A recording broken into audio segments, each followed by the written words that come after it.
C'est l'histoire d'une dame qui se présente chez le rabbi de Lubavitch le dimanche matin. Il avait l'habitude de distribuer un dollar à chaque personne qui venait, afin que chacun puisse mettre la tzedaka. Bien sûr, chacun le gardait en général et donnait un autre dollar à la tzedaka pour garder quelque chose qui appartenait au saint, juste le rabbi de Lubavitch. Elle ne comprend pas. La file est longue, l'attente est énorme. Les minutes passent, les heures passent. Elle se demande comment cet homme-là, de plus de 90 ans, est là à attendre patiemment, à écouter chacun, à sourire et à donner ce dollar. Elle s'impatiente et quand elle arrive, elle dit au rabbi, mais comment vous faites? Comment vous faites? Vous n'êtes pas fatigué? Et lui de répondre, lorsque l'on compte des diamants, on ne se fatigue pas. Nous sommes tous ce diamant. Boker Tov Likulam, bonjour à toutes et à tous. J'espère que vous allez bien. Que Dieu vous bénisse et qu'il vous protège en bonne santé pour chacune et chacun d'entre nous. Je suis infiniment heureux de vous retrouver en cette magnifique matinée que Dieu nous offre sur la terre. On va démarrer notre cours de Tanya. Aujourd'hui, nous abordons le deuxième chapitre du Tanya, le Perek Bet, le chapitre Bet 2. Et Ezrat Hashem, je vous invite donc à partager, à liker, à commenter cette publication afin que nous soyons tous encore plus nombreux. Je vous invite ce matin à chanter chez vous le Nigun, puisque ma voix m'en empêche ce matin, me l'empêche. Alors allez-y, chantez un bon Nigun et on va démarrer donc tout de suite. Aujourd'hui nous sommes dans le chapitre 2. Venefesh Hashenit Be'Israël, Ichelek Eloka Mima'al Mamash. La deuxième âme que nous avons en nous, c'est une âme qui s'appelle la Nefesh Elokit, l'âme divine, cette âme qui est chez chacune et chacun d'entre nous. Alors, nous avons abordé hier cette âme animale qui est constituée de toutes ces forces-là, toutes ces énergies qui permettent à chaque élément d'avoir une énergie dans tout ce qu'il entreprend dans sa vie, d'avoir parfois des bonnes énergies comme des mauvaises. On a vu qu'il y avait des énergies qui étaient neutres, ce qu'on avait appelé l'écorce de Noga, celle qui est constituée de bien et de mal, à nous de choisir de quel côté on le met.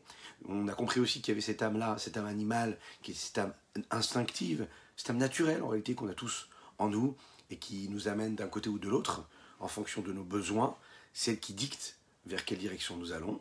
Et nous allons le voir aujourd'hui, la deuxième, celle qui s'appelle la Nefesh Elokit, l'âme divine, cette parcelle divine. On va le voir, cette parcelle-là, c'est une Chelek Eloka Mima'al Mamash, ça veut dire une parcelle divine véritablement. Ça n'est pas juste comme ça une idée, c'est qu'on a en nous cette parcelle divine. On vit avec cette parcelle divine. Elle nous accompagne dans tout ce qu'on entreprend, elle nous dirige, elle nous sanctifie, elle nous purifie, elle nous donne la possibilité de donner un relief à notre existence, une raison à notre existence, et surtout elle nous permet de donner un sens à notre vie. Voilà ce qu'on va voir ensemble dans ce chapitre 2 du Tanya. Je vous invite encore une fois à partager, à liker et commenter. Nous étudions pour la Refoua Shelema de Pinchas Ber Ben Yentel, qu'Hachem lui envoie une belle Refoua Shelema, ainsi que pour la réussite de tous les enfants d'Israël qui étudient la Torah et qui vont à l'école, qu'Hachem les inspire et leur donne de la tranquillité d'esprit, de la concentration et de la réussite. C'est un verset qui provient de Job, dans le Tanakh, dans la Bible, et il dit comme ça. La deuxième âme du peuple juif s'appelle Chelek Eloka Mim'al. Chelek Eloka, ça veut dire une partie de Dieu. Le Admor Zaken Rabbi Shimon Salman ici rajoute un mot, il dit mamash, véritablement, pour bien insister sur le fait que c'est véritablement Dieu qui est en nous. C'est pas juste comme ça, c'est véritable. Que la Neshama du juif, c'est véritablement une parcelle divine. Comme il est dit, et Dieu a insufflé en l'homme une âme de vie. Nous parlons en général de Adam Arishon lorsqu'on dit ces termes-là. Adam Arishon, le premier homme qui, lui, est doté de cette âme-là globale, générale, globale. C'est-à-dire dans lequel il y a les étincelles divines de chaque Neshama qu'il va y avoir ensuite. Ve'atan efartabi. Et c'est toi qui as insufflé en moi.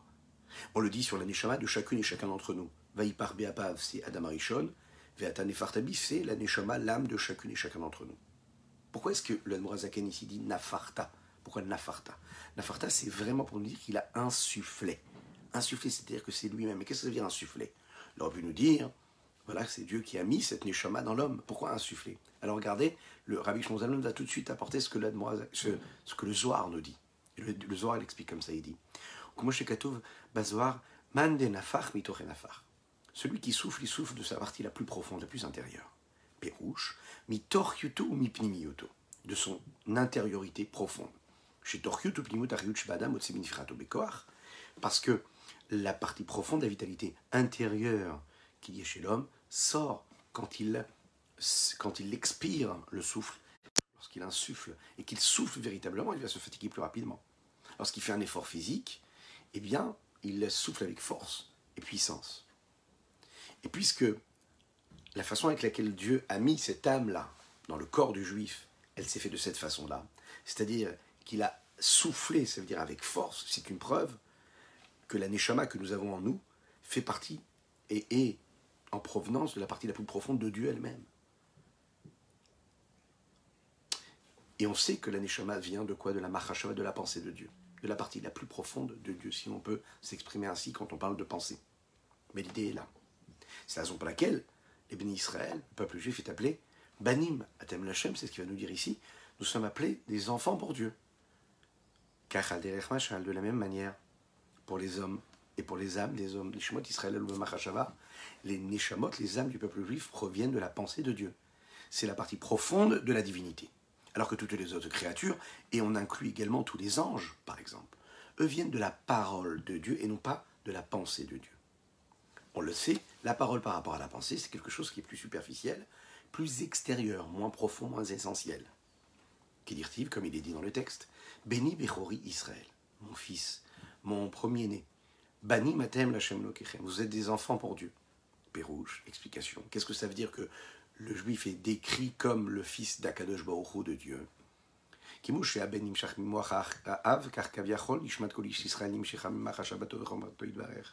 De la même manière qu'un enfant, l'enfant, quand il naît du cerveau de son sagesse, mais ce n'est pas une sagesse qui est connue, qui est assumée, telle que nous pouvons l'assumer nous-mêmes et la comprendre. Ce n'est pas du tout du même niveau. Ce n'est pas le niveau de la sagesse que les créatures sont capables de concevoir. Et là, Uve Chorma Toechad, seulement que lui et sa Chorma, c'est une seule chose. Ce n'est pas un homme qui a de la sagesse et Dieu, c'est une seule chose. Comme le Rambam le dit, et la Haga, la petite note, et les sages de la Kabbale sont d'accord avec le Rambam, avec Maïmonide, que dans Akadosh Baruch Hu, il y a cette notion-là de Chorma, de sagesse, de cette forme-là, et que de quelle façon le Rambam va l'expliquer. Il va dire, c'est que il est ce qui sait, il sait ce qui sait, il est ce qui est censé être su, il est celui qui sait, et il est celui qui est su. Amada Hayodea Vayadua, c'est une seule chose. Moshkatou et Pardes Maramak, comme il est expliqué dans le Pardes, c'est-à-dire le Ramak, le Rabbi Moshe Cordovero, un très très grand Mekoubal, dans un livre qui s'appelle le Pardes, dans lequel il explique cette notion-là, ce principe-là. Mais aussi, Figam les Kabbalata Harizal. Et c'est aussi ce que dit le Harizal Rabbi Yitzhak Louria, Yatziva Milta. Après la Kabbalah de Harizal, que d'après cette explication-là, on le sait, Akadosh Baruch Hu est élevé plus que tout. Même quand on parle de sagesse dans les mots de Rambam ici, on voit que nous parlons ici d'un niveau de sagesse qui s'exprime à travers le reflet et la lumière de l'infini du Saint béni soit-il qui s'exprime de cette façon-là. Avec ce revêtement-là qui s'exprime à travers la lumière, le reflet de l'infini du Saint béni soit-il, comment, grâce à quoi? À tous ces systèmes de Tzimtzum qui sont ces condensations, ces compressions. C'est-à-dire, quand il va s'habiller à travers Bekelim, des Chabad et Hatzilut, il va s'habiller à travers les outils, les moyens, les réceptacles, les moyens de transmission qui sont ce qui constitue Chabad, Chorma, Binadat, les outils de la sagesse et du monde d'Hatzilut, c'est-à-dire ou dans Chorma, ou dans Bina, ou dans Dat, mais qui se trouve dans le monde d'Hatzilut, c'est-à-dire le monde qui est avant le monde des créatures. Mais ça ne monte pas au niveau qui dépasse Hatzilut. Pourquoi? Parce qu'il y a la lumière de l'infini Saint soit-il telle qu'elle est en haut, tout en haut, avant même d'être dans le monde d'Atsilut, et donc avant même de descendre dans les différents mondes de la création, à savoir Bria, Yetzira, Asya. Comme il est expliqué dans un autre endroit, c'est-à-dire dans une autre partie du Tanya qui s'appelle Sha'ara Ichut Veimuna, qu'on a eu l'occasion d'étudier, et que Be'ezrat Hashem, avec l'aide d'Hashem, on aura l'occasion d'étudier. Lechaim, Lechaim. Il est expliqué là-bas que l'infini du Saint béni soit-il s'élève énormément à l'infini. les Ma'alam, Ma'alam, Imaout ou Prinat Rabad, bien plus haut que l'essence même et que le niveau de Chochma Binadaat. Achemaout ou Prinat Rabad, Necheshevet, Kaasia, Goufanit, Etzloïd Barer, à tel point que l'essence même et le niveau de Chochma Binadaat, ça veut dire des différents niveaux de la sagesse, est considéré comme une action physique et matérielle, comme une création matérielle pour lui, pour Dieu, comme il est dit que Moshe Katouv, Kolam Bechorma Asita, comme il est dit que Dieu, quand il a créé, tout ce qu'il a créé, il a créé avec la sagesse, avec la Chochma. Ça veut dire, en fait, on aurait pu dire, en réalité, on aurait dû dire, Kulam Bechorma Chakamta. C'est intéressant de voir que quand on dit que Dieu a créé, ben il a créé avec la sagesse. Mais quand on parle de sagesse, on ne parle pas de création. Quand on parle d'action, d'accord, de matérialisation, eh bien on devrait employer un terme d'action, de création, de construction. Et là, on met la sagesse avec la construction, la sagesse avec l'action. Qu'est-ce que cela veut dire? Ça veut dire qu'ici, il y a quelque chose de très particulier. Préciser que pour Dieu, la sagesse, c'est comme un axe, comme créer une table ou une chaise. La sagesse, pour lui, c'est quelque chose qui est totalement détaché, qui n'a pas en réalité de différence pour lui, puisqu'il est tout et tout est lui, et qu'en réalité, ce qui pour nous nous paraît beaucoup plus élevé que l'action physique, c'est-à-dire quand on sait, on le vit de cette façon-là, la sagesse intellectuelle nous paraît plus subtile, plus raffinée que des actes concrets que l'on peut accomplir avec nos mains, avec nos bras, nos pieds. Eh bien ça, il le dit ici, il le précise, sachez que quand on parle de Dieu, qu'on dit Kula Bechorma Sita, il veut nous dire, sachez que la Chorma pour Dieu, c'est pareil qu'une action concrète.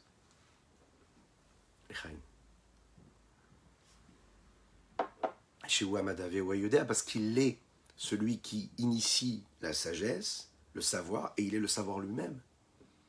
Quand nous, par exemple, on décrit ce qu'est la compréhension humaine avec les outils que l'homme a en général, c'est constitué à partir de ces trois piliers de base, qui sont quoi? Il y a l'âme de l'homme, de celui qui sait, ça veut dire celle qui comprend, qui saisit. Il y a le potentiel, c'est-à-dire qu'est-ce qui va permettre à cette âme-là de comprendre ce qu'elle est en train de comprendre, ce qui va être appelé le mada. Et puis il y a l'élément, cette chose-là, que l'on comprend, comme par exemple, quand on va étudier une loi, quand on va étudier une Mishnah, quand on va étudier une Gemara, du Talmud. Donc ici, il y a trois niveaux différents. Il y a celui qui sait, il y a ce qui est su, et il y a de la façon avec laquelle c'est su et que c'est arrivé, ce potentiel qui nous permet de savoir. Pour Akadosh Baruch Hu, il n'y a pas tout ça. Il n'y a pas ces trois niveaux-là. Pour Akadosh Baruch Hu, tout est un seul niveau. Parce qu'il est le message, et il est le fond, il est la forme. Alors, on peut passer la journée à essayer de l'expliquer, et on peut le faire, et ça nous aidera à comprendre. Mais il faut savoir que c'est une notion qui nous dépasse, parce que nous sommes constitués de ces limites-là. Et donc on a du mal à comprendre ce qui dépasse nos limites, puisque par définition nous sommes limités. Kedirtiv, comme il dit, Acheker Elokatimsa, si tu cherches vraiment à comprendre Dieu, est-ce que réellement tu arriveras à le saisir? C'est pas évident. Au Ktiv, il est dit aussi également, Kilo marchevotai marchevotechem. Ma pensée n'est pas comme vos pensées. La chorma de Dieu, c'est une seule chose avec Dieu. Et puisque l'âme du juif, elle vient de la sagesse de Dieu, donc elle vient d'Akadosh Baruch Hu lui-même. En correspondance avec ce que nous avons expliqué juste avant, que la neshama de chaque enfant juif, elle vient en réalité de la sagesse de Dieu, comme la neshama d'un homme, elle vient de la chorma de son père.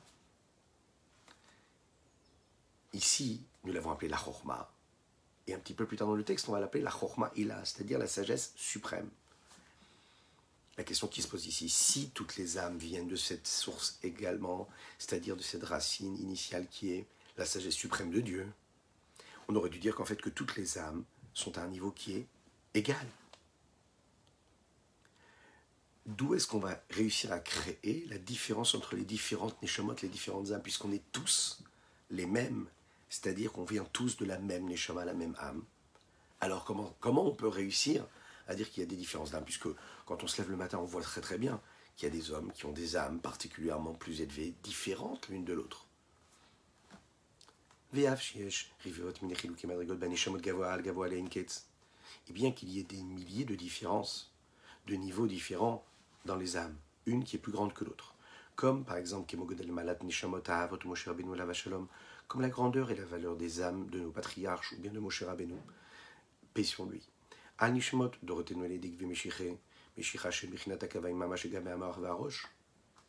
neshamot, les âmes qu'il y a dans notre génération sont appelées les Neshamot, les âmes du talon de Mashiach. Parce que par rapport au cerveau et à la tête, elles sont considérées comme les talons. Les talons, qui est la partie la plus basse du corps humain. Mais on le voit très très bien que nos Neshamot ne sont pas au niveau des Neshamot de Moshe Rabbeinu. Nos âmes à nous de notre époque, notre génération, ne correspondent pas aux âmes qu'il y avait à l'époque de nos patriarches, Avraham, Yitzhak et Yaakov. Donc de la même manière qu'on ne peut pas égaler la vitalité qu'il y a dans le talon du pied par rapport à la vitalité qu'il y a dans le cerveau de la tête, alors on ne peut pas du tout mettre au même niveau les âmes qui proviennent, qui sont considérées comme le talon de Mashiach, c'est-à-dire la dernière génération, celle qui est la plus basse, par rapport aux âmes de Moshe Rabbeinu, des patriarches. Et il précise ici, dans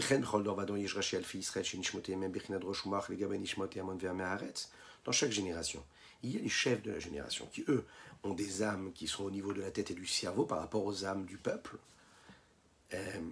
ou même de ces gens-là, ces personnes-là qui font partie du peuple, là, mais qui sont très éloignés de la Torah, donc on peut très très bien le concevoir, qu'il y a une différence d'âme ici.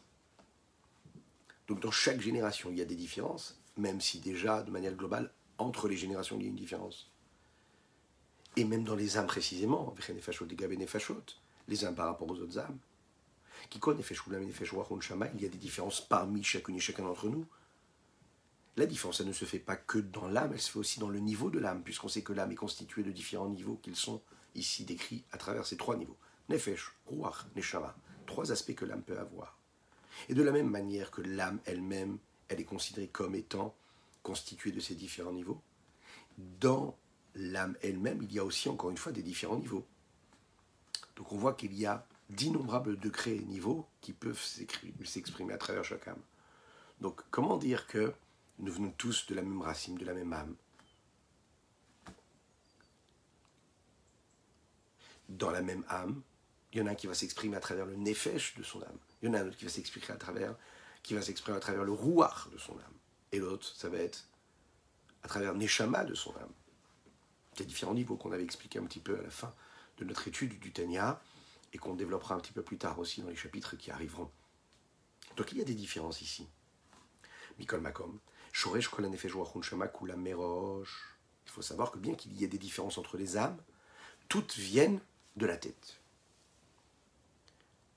Kol hamadrigot atsof kol darkin. Tous les différents niveaux jusqu'au dernier des niveaux. Hamelubash beguf hameharetz, qui est habillé dans le corps des hommes simples du peuple, les Kalshevikalim, et des plus, ceux qui sont au niveau le plus bas. Tout ça, Nimshach Mimoach Haelyon. Toutes ces âmes-là viennent du mot Haelyon, de ce cerveau supérieur suprême. Atshi Chochmaïla, comme on l'a dit tout à l'heure, qui est quoi? La sagesse suprême de Dieu qui vient, si on peut s'exprimer ainsi. Et ici, le Admorazaken va nous donner l'exemple de l'enfant. Kimshel Aben Nimshach Mimoach Haav. C'est un peu comme l'exemple que l'on peut donner du fils qui vient du cerveau de son père. On sait que même les ongles de ses pieds sont créés à partir de cette petite goutte là, véritablement. Alors, comment d'une petite goutte qui vient du papa, qui elle vient du cerveau du papa, comment on peut dire que de cette petite goutte là, il y aurait la vitalité qu'il y a même jusqu'aux ongles des pieds? Comment l'expliquer?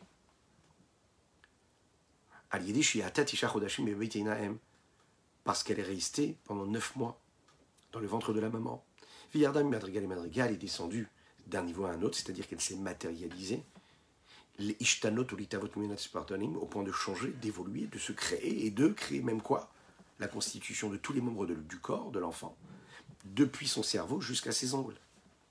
Et tout ça vient d'une seule âme, d'une seule source, d'une seule racine qui est quoi? Tipat Mo'ach Av, la petite goutte qui vient du cerveau du père. Donc tous ces changements-là viennent du même niveau. Maintenant, ce qui est très intéressant, c'est qu'est-ce qui se passe à ce moment-là? Est-ce qu'il y a un détachement entre cette petite goutte, entre le père et l'enfant qui naît, avec toute la richesse qui va constituer son corps? Il nous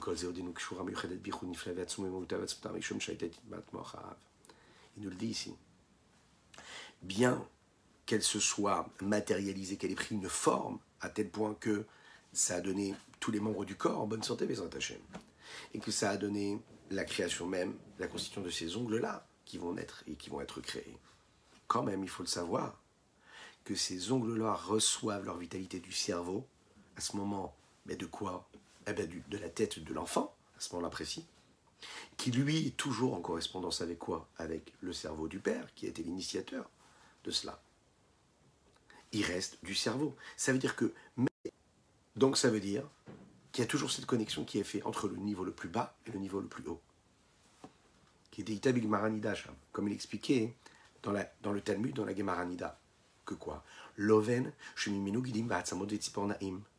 Le loven, c'est cette consistance-là dans laquelle il y a en réalité les os, les nerfs et tout ce qu'il y a jusqu'à même la moelle et jusqu'aux ongles qui se trouvent dans cette moelle-là. Donc en fait, on voit très très bien qu'il y a dans cette moelle-là la vitalité, l'énergie, ce qui va permettre aux ongles d'exister, mais aussi ce qui le relie directement avec le cerveau. Comme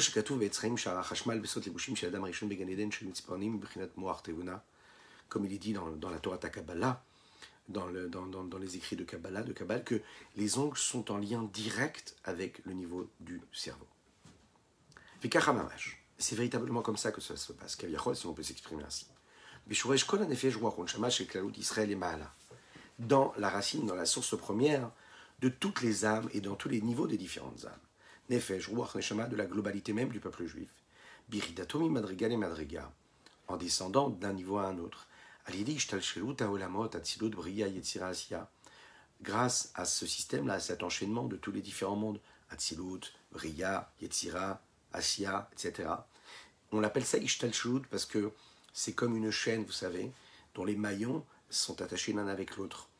Eh bien, il y a ces maillons-là, ces anneaux-là qui sont attachés l'un avec l'autre, et le dernier maillon, le dernier anneau est en fait en lien direct avec le premier. Même s'il est tout au bout, tout en bas de la chaîne, il reste toujours en connexion avec le premier maillon, avec le premier anneau. Et en réalité, qu'est-ce qui se passe? Par l'intermédiaire de ces anneaux qui sont attachés l'un avec l'autre, chacun se rapproche même du monde qui est juste avant ou juste après. Et à travers ces différents mondes, la Neshama, en fait, de la même façon, va descendre d'un monde à un monde, d'un niveau à un niveau, et elle s'habille jusqu'au corps humain. Atzilut, Briya, Yetzira, Asya, ce sont 4 mondes dont nous allons parler souvent dans notre étude,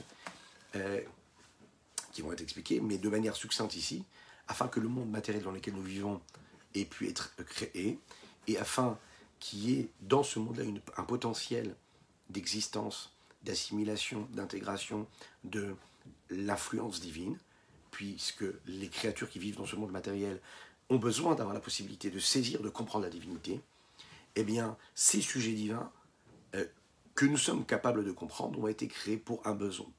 Ont été créés pour ce besoin-là, les 4 mondes, Atzilut, Briya, Yetzira, Asya, dans cet ordre-là. C'est un monde qui nous permet de manière globale, par exemple, si on prend le monde d'Atzilut, le monde d'Atzilut, c'est un monde où son niveau global, c'est que c'est un rayonnement et un dévoilement, un reflet quelque part de la lumière du divin et de l'infini du Saint béni soit-il. Ce rayonnement est encore très très proche avec l'infini du Saint béni soit-il. C'est la raison pour laquelle nous appelons ça, ce monde-là, Atzilut. Atzilut, ça veut dire que l'essence même de ce dévoilement, de cette lumière-là, c'est un reflet divin qui est totalement détaché de sa source. Atzilut, ça veut dire que c'est un monde qui est en même temps le monde de toute la possibilité, c'est-à-dire qu'il y ait quand même une autre existence, entre guillemets, qui pourrait se sentir être indépendamment de l'infini du Saint béni soit-il, c'est-à-dire qu'il y a la possibilité de l'imaginer, de le voir, de le concevoir. Atzilut, c'est ce qui dépasse cela. C'est-à-dire, c'est la possibilité de, mais ça n'est pas encore un détachement. On reste dans l'infini. C'est une connexion directe avec la lumière de l'infini du Saint béni soit-il.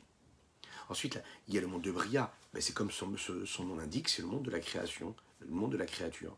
C'est à chaque fois qu'on a commencé de rien à créer quelque chose en existant. Ex nihilo, yesh mi'ain. Ensuite, nous avons le monde de Yetzira. C'est le Yetzira, lui, il commence à être, il provient de ce haïn-là, il commence à avoir une forme, une constitution. Asiya, c'est un monde où il y a non seulement une constitution, un être, mais il y a aussi également l'entité qui se sent être, c'est-à-dire indépendante de celui qui l'a créé. Bien sûr que nous parlons ici de spiritualité, mais c'est ce qui va donner naissance ensuite à la matérialité. Mais Chochmato Itbarech, et tout ça, ça vient de la Chochma de Dieu, qui dit Kolam et Chochma Sita, comme nous l'avons dit un petit peu plus haut, que tout a été fait par cette Chochma-là. Tout vient de la Chochma, qui est la source de tout le système, de l'ordre de l'enchaînement des différents mondes, et donc des différentes âmes, et donc de l'âme de chacune et chacun d'entre nous. Comment? Les différences qu'il y a entre les parties, les provenances supérieures ou inférieures, dans les âmes, viennent et proviennent de ce processus de chute, de cet ordre-là, des enchaînements, de façon à ce que ces âmes-là ont la possibilité d'être ce qu'elles sont, et comme dans l'exemple que nous avons donné à travers ces ongles-là, que il y a dans la possibilité, dans la vitalité des ongles, eh bien tout ce qu'a vécu comme voyage, cette petite goutte qui venait du cerveau du père, et parce qu'elle est restée 9 mois dans le ventre de la maman, et on peut le voir dans les ongles encore plus que dans tous les autres membres, puisque les ongles, ce sont le dernier membre du corps. Ceux qui, a priori, nous paraissent les plus insignifiants. On voit bien ici que c'est ce qui se passe également dans les âmes les plus basses du peuple juif. On voit comment, en réalité, même si ça nous paraît être des âmes insignifiantes, banales, elles sont en liaison directe avec la sagesse suprême de Dieu. On est tous des diamants, comme nous l'avons dit en introduction. Peu importe qui nous sommes des diamants. Vim kolze. Et avec tout ça, elles sont toujours reliées en unicité totale et en union totale, extraordinaire avec l'essence même de leur base première. C'est le fait de réussir à faire descendre la sagesse supérieure de Dieu. Comment cela se passe?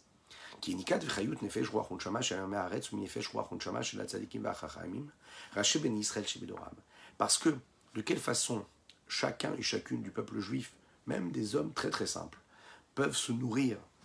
Comment est-ce qu'ils se nourrissent? Eh bien, ils se nourrissent à travers leurs âmes, les différents paliers et différents niveaux de leurs âmes, à savoir Nefesh, Ruach, Neshama, mais de qui? Des justes de la génération et des grands sages de la génération, qui eux sont la tête du peuple juif de leur génération, et ils donnent et ils abreuvent par eux, par leur tête, comme la tête qui donne l'énergie à tout le reste du corps. Eh bien, le tzaddik, le sage de la génération, il diffuse et il donne, il partage. Il transmet sa vitalité à tout le monde. Et c'est par ça qu'on pourra comprendre ce que les Chachamim, nos sages, disent sur le verset où les Dov Kabo. On nous demande de nous attacher à Hachem. Et comment est-ce qu'on va s'attacher à Dieu? Dieu, ça reste quelque chose de, a priori, d'abstrait, qu'on ne peut pas saisir. Qu'est-ce que ça veut dire, s'attacher à Dieu? Ici, il nous dit tout celui qui va s'attacher au Talmid Chacham, à celui qui est un érudit, quelqu'un qui étudie la Torah, c'est considéré comme si c'était attaché à la Shrina, c'est-à-dire au rayonnement, au prolongement d'Akadosh Baruch Hu ici-bas sur terre. Pourquoi? Parce que quand on s'attache à un sage, les âmes, les différents paliers, niveaux de l'âme, des hommes simples du peuple, s'unissent avec leur essence première, qui est la sagesse supérieure suprême de Dieu, qui est quoi? Lui et sa chorma sont une seule chose, et c'est la sagesse même, c'est Dieu, c'est lui qui a initié la sagesse, et il est la sagesse lui-même. Entre parenthèses, celui qui faute et qui ne se comporte pas bien avec le sage du peuple, avec les Tamil Chachamim, alors à ce moment-là, eux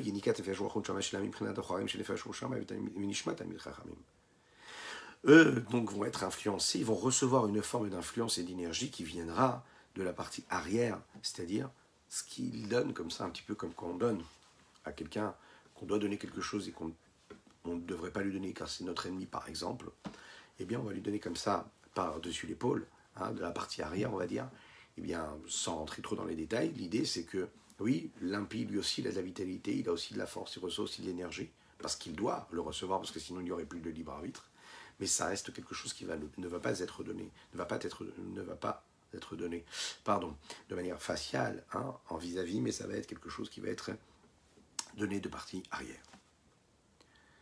Donc on voit en fait en réalité que chaque juif a une neshama saine, sainte, qui vient de la sagesse supérieure de Dieu. C'est la raison pour laquelle le Admorazaken Rabbi Shimon Zalman ici nous dit, et il nous rapporte ce que dit le Zohar.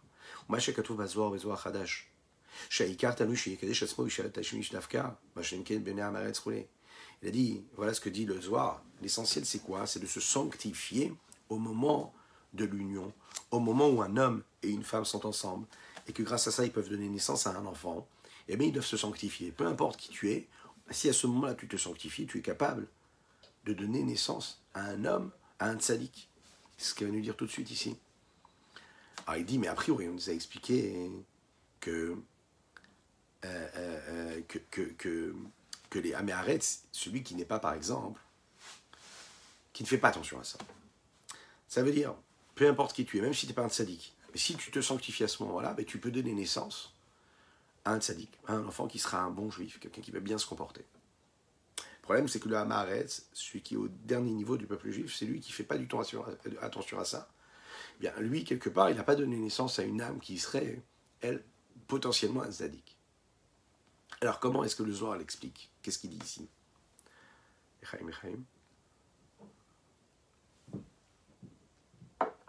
A priori, ce qu'on nous a dit tout à l'heure, c'est que toutes les neshamot, elles ont la même provenance. Donc, a priori, qu'est-ce que ça change si les parents, eux, se sont sanctifiés au moment de l'union? Alors, le Rabbi Shlomo Zalman, il répond à ça. Il dit, on ne parle pas de l'essence même de l'âme, mais on parle en fait de la provenance des vêtements spirituels que l'âme va avoir. Ça veut dire quelles sont les capacités qu'elle aura, quelle est la facilité qu'elle aura, quelle est l'aptitude naturelle qu'elle aura. Si les parents se sont sanctifiés au moment de l'union, cette âme-là aura plus de facilité, elle aura plus de connexion avec la sainteté.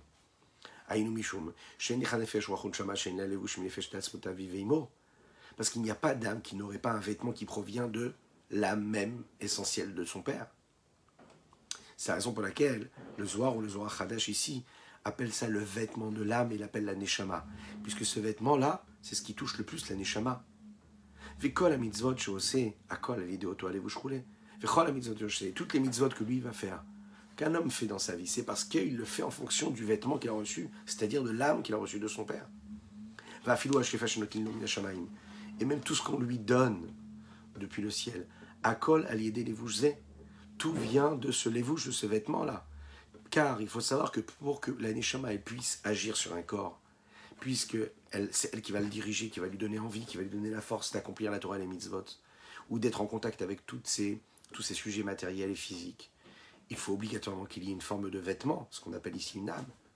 Et ici, il nous dit quelque chose d'énorme, d'extraordinaire. Et